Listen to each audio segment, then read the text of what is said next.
வெறுமனே ஒரு பேனை வச்சுட்டு 1 கப்பு பயத்தம்பருப்பை போட்டு கோல்டன் ப்ரௌன் கலரில் வறுத்து எடுத்துப்போம்.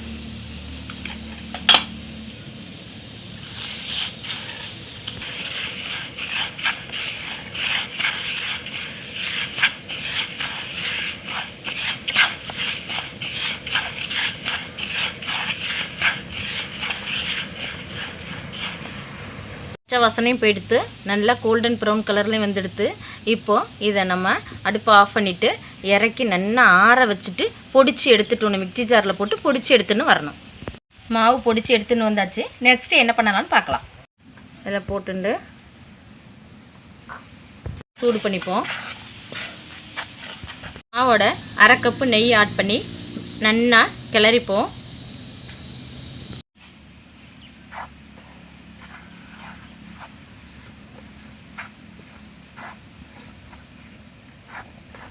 மாவு நல்லா கிளறியாச்சு. ஃபேனில் ஒட்டலை பாருங்கள். இப்போ இதை நம்ம கொஞ்சம் ஆற வச்சுட்டு இதில் சுகர், அதாவது ஜீனி நல்லா பவுட்ரு பண்ணி இதில் ஆட் பண்ணிக்கணும். இப்போது ஒரு அகலமான பவுலில் இதை நம்ம ட்ரான்ஸ்ஃபர் பண்ணிப்போம். சுகர் 1/2 கப்பு பொடிச்சு எடுத்துன்னு வந்தாச்சு. இப்போ சுகர் ஆட் பண்ணிப்போம். ஏலக்காய் பொடி, முந்திரி பருப்பு இதை மாதிரி எடுத்து பொடிச்சு இதில் ஆட் பண்ணிப்போம். இப்போ எல்லாத்தையும் ஒன்றா மிக்ஸ் பண்ணிப்போம்.